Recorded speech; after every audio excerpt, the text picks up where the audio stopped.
Al-Fatihah.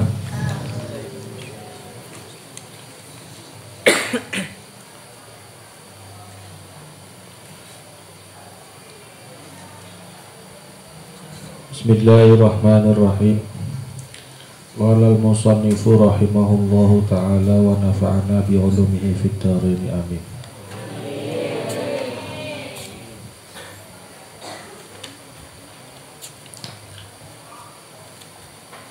Bismillahirrahmanirrahim. Jam'uhu li'ashiratihi.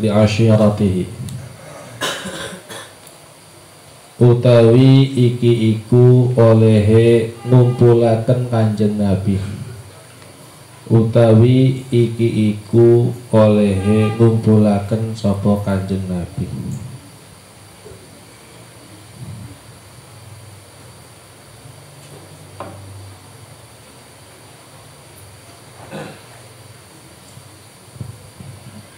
Li'ashiratihi maring familie Kanjeng Nabi.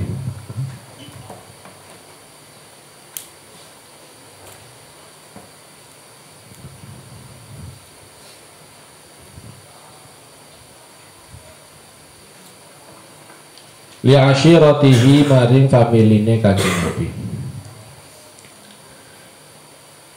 Jamaah ngumpulaken sapa nabiyyu Kanjeng Nabi ahlahu ing keluargane Kanjeng Nabi wa aqaribahu lan pira-pira kerabate Kanjeng Nabi. Lamma nazala ing dalam sumangsane temurun.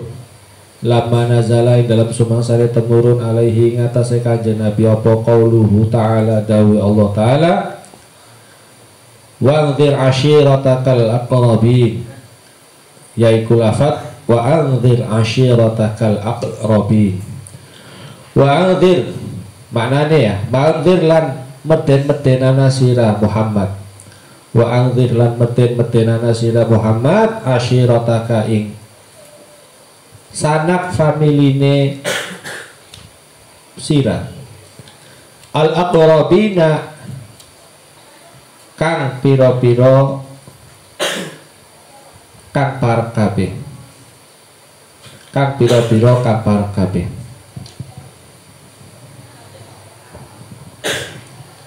Faballaghahum mangka nekaken sapa Kanjeng Nabi ing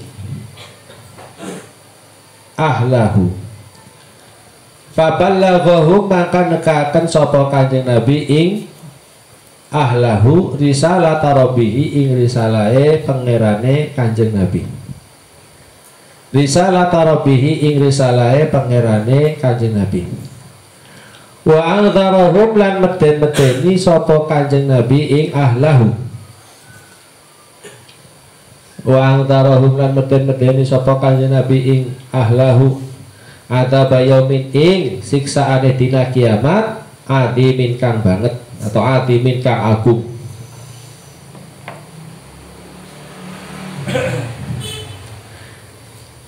Adzab yaumin ing siksaane dina kiamat adimin kang agung. Yauma la yanfa'u malun wala banun. Maknane yauma la yanfa'u ing dalem dinane ora manfaati apa malun harta wala banuna lan ora pira-pira anak. Fatakallama maka guneman sopo al qaumu qaum. Fatakallama maka guneman sopo al qaumu qaume Kanjeng Nabi kalaman kelawan kalam. Kalaman kelawan omongan layinan kang halus. Illa amahu angin pamane Kanjeng Nabi. Illa amahu angin pamane Kanjeng Nabi Abalahabin yaiku Abu Lahab.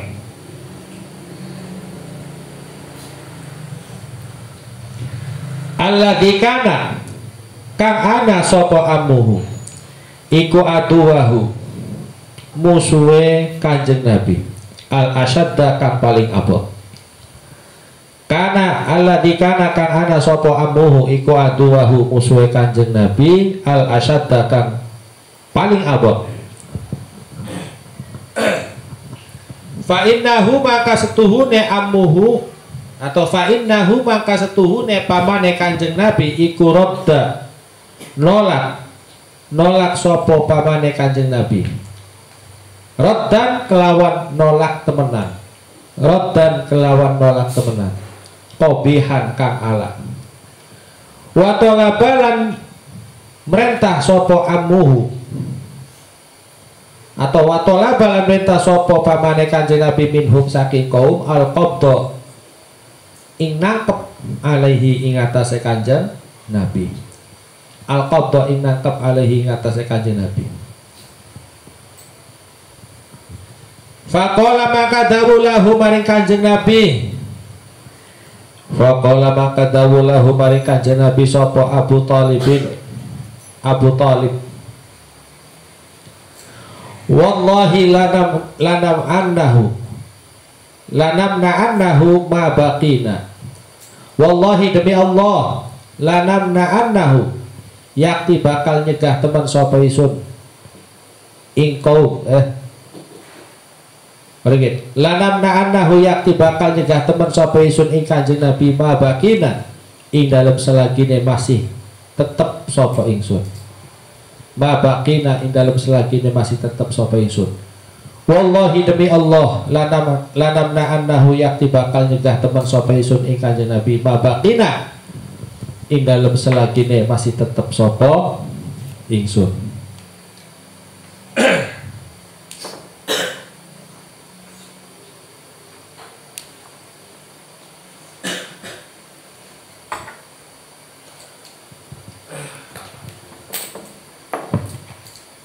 Para santri sekalian,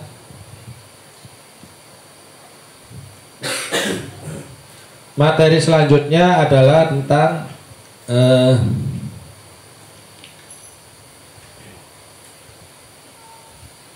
Kanjeng Nabi mengumpulkan keluarganya ya, dan juga kerabat-kerabatnya. Jama'an nabiyyu ahlahu wa aqaribahu lamma nazala alaihi qauluhu ta'ala. Setelah mendapatkan perintah dari Allah untuk melaksanakan dakwah secara terang-terangan, kemudian langkah selanjutnya yang dilaksanakan oleh baginda Nabi Shallallahu Alaihi Wasallam adalah mengumpulkan keluarga dan kerabat-kerabatnya. Karena bagaimanapun ya, yang paling kuat jadi antara fondasi yang paling kuat pertama kali itu ya dari keluarga. Makanya beliau kumpulkan keluarga-keluarga beliau ya, dan juga kerabat-kerabat beliau. Apalagi ini juga diperkuat dari ayat yang diturunkan Allah Subhanahu wa Ta'ala, yang intinya adalah memerintahkan kepada baginda Nabi untuk memberikan peringatan kepada keluarganya dan juga kerabat-kerabatnya. Ya, ini ayatnya Bismillahirrahmanirrahim wa'anzir ya, wa'anzir ashiratakal aqrabin, dan takut-takutilah sanak familimu yang sangat dekat dengan kamu ya. Artinya tuh ditakut-takuti, diberikan ancaman bahwasanya yang namanya siksaan akhirat itu pasti ada ya. Dan apa yang disampaikan oleh Rasulullah itu bukanlah suatu kebohongan, tapi adalah kebenaran yang nyata. Makanya apabila kamu punya kitabnya itu ya, memegang kitab Khulasah, di bawah itu ada keterangan itu apa yang diobrolkan atau apa yang disampaikan oleh Kanjeng Nabi kepada keluarganya atau kerabat-kerabatnya.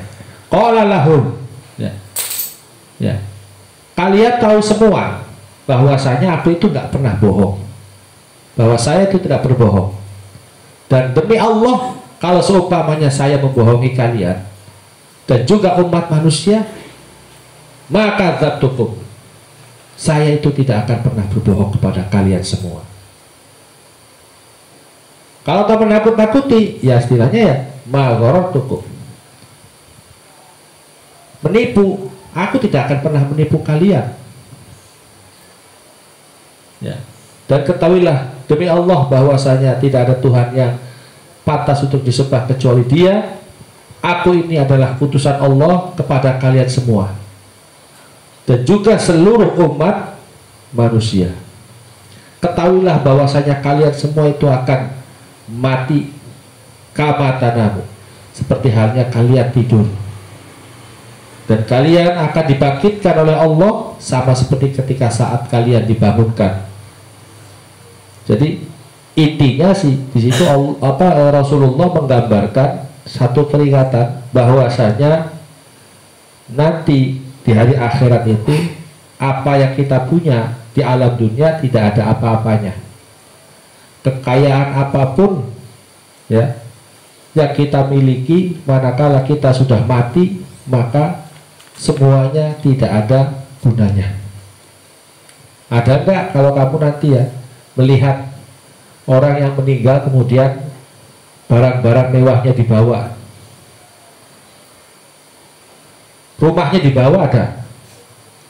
Begitu mati yang punya rumahnya dibawa, itu rumahnya tuh dikubur bareng-bareng.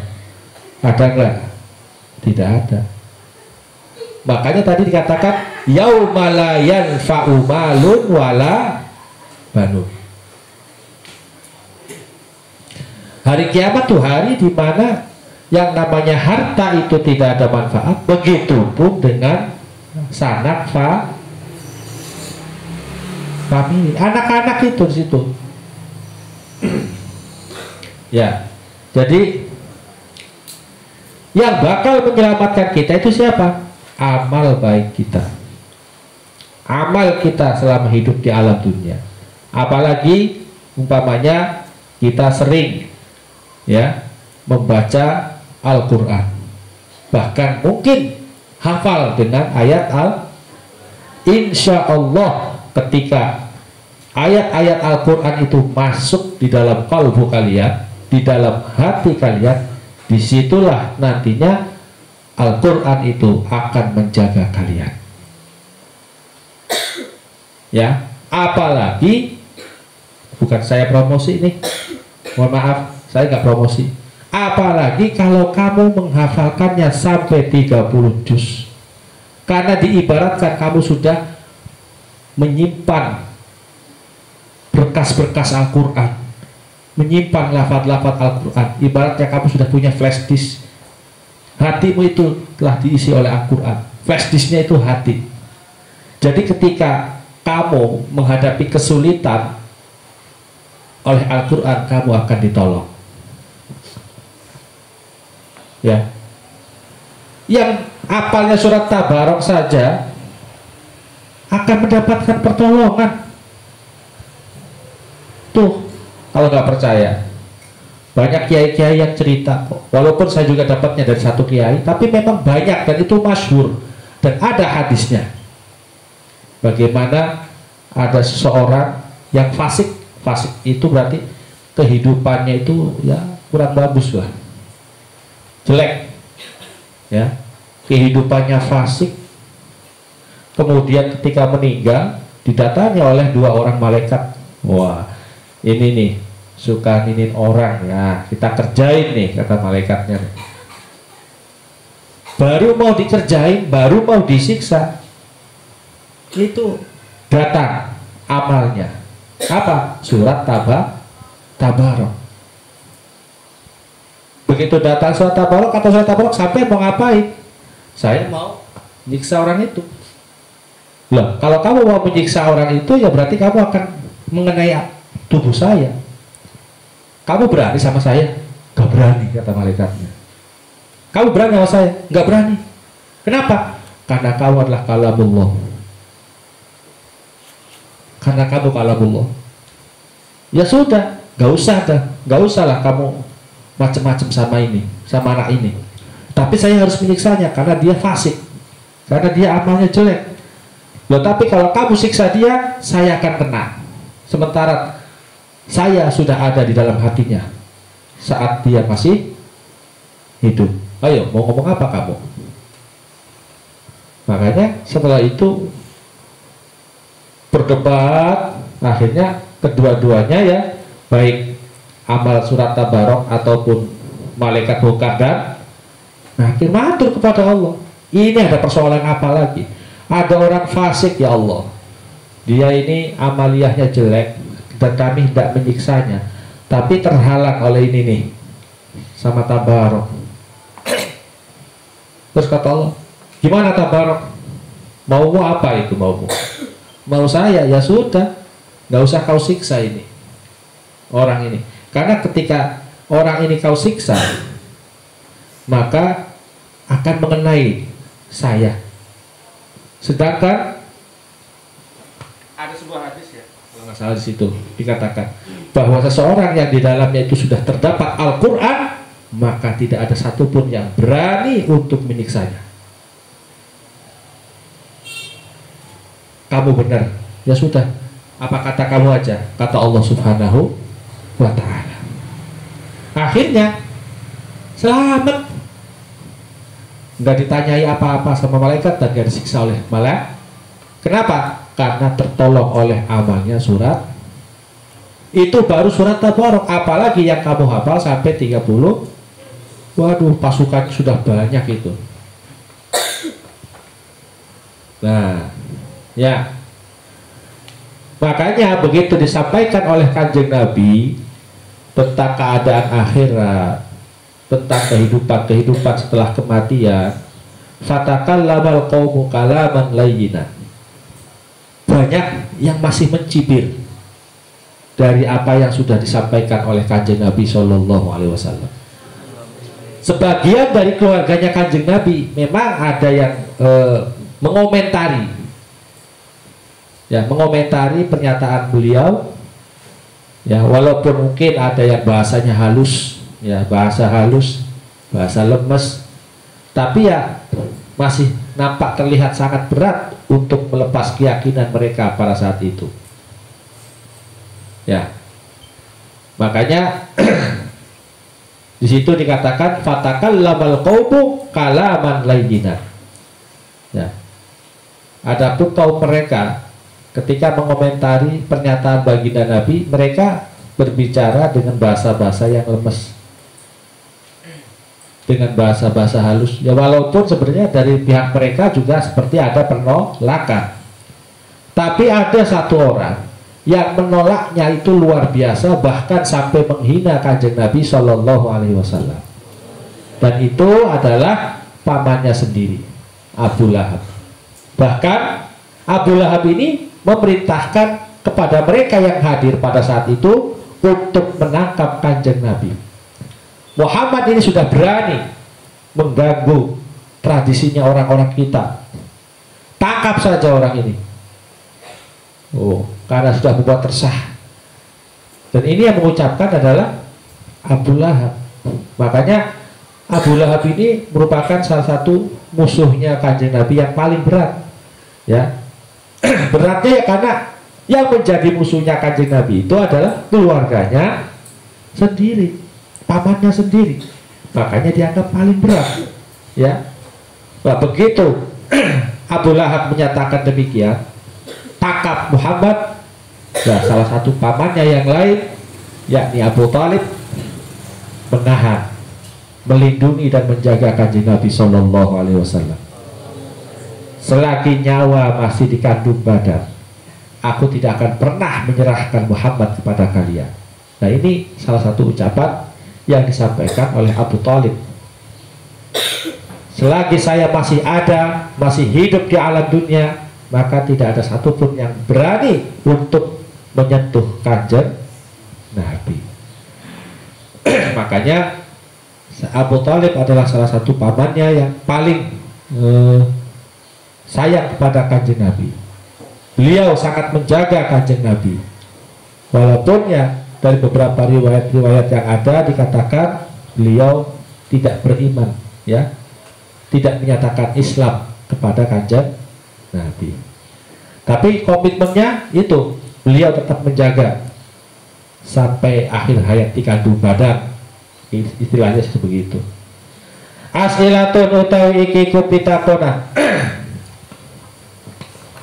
Mata jama'an Nabiyu ahlahu. Kapan baginda Nabi mengumpulkan keluarganya? Ketika ada pertanyaan itu, maka jawabannya adalah pada saat Allah Subhanahu wa taala menurunkan ayat wa'anzir ashiratakal aqrabin. Nah, itu ya. Madza qala, madza ing apa qala ngendika sapa Kanjeng Nabi lahum maring kaum. Apa yang diucapkan atau yang disampaikan oleh baginda Nabi terhadap mereka, kaumnya? Faballaghahum risalata rabbihi wa anzarahum adzaba yaumin. Nah, itu.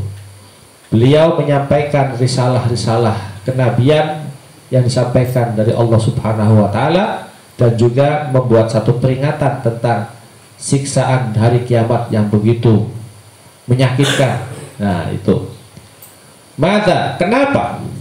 Ing apa rodda alaihi, nolak alaihi ngatasé Kanjeng Nabi sapa Abu Lahab bin Abu Lahab. Penolakan yang seperti apa yang dilakukan oleh Abu Lahab terhadap Kanjeng Nabi? Penolakan yang luar biasa dan malah menyuruh kaumnya untuk menangkap Kanjeng Nabi Shallallahu Alaihi Wasallam. Al-khulasatu utawi iki iku ringkasan.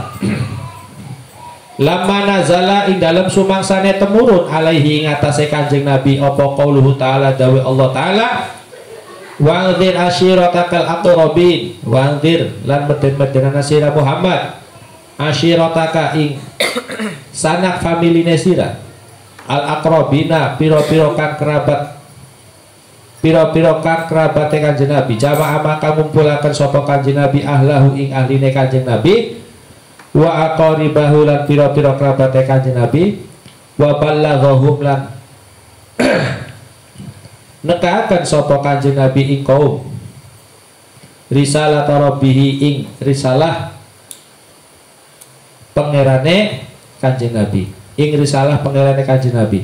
Faradda maka nolak alaihi ngatasé Kanjeng Nabi sapa amuhu pamane Kanjeng Nabi Abu Lahabin yaiku Abu Lahab raddan kelawan penolakan qabihan kang ala.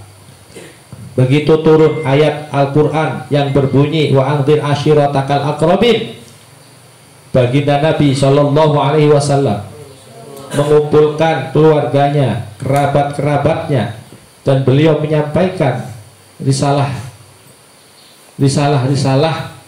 dari Allah Subhanahu wa taala.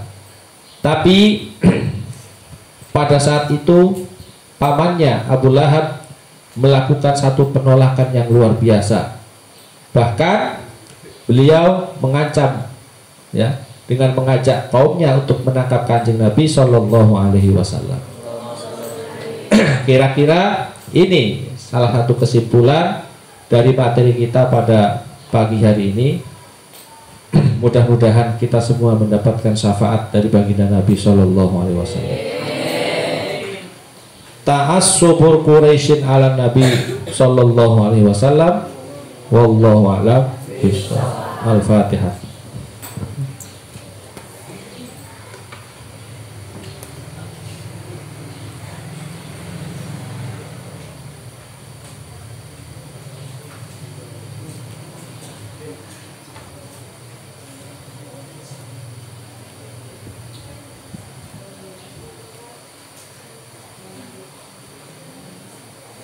Rabbi farhana bi barakati walina husna bi hurmati wa amisna fi qariqati wa muhabbati minal fitani. Rabbi farhana bi barakati walina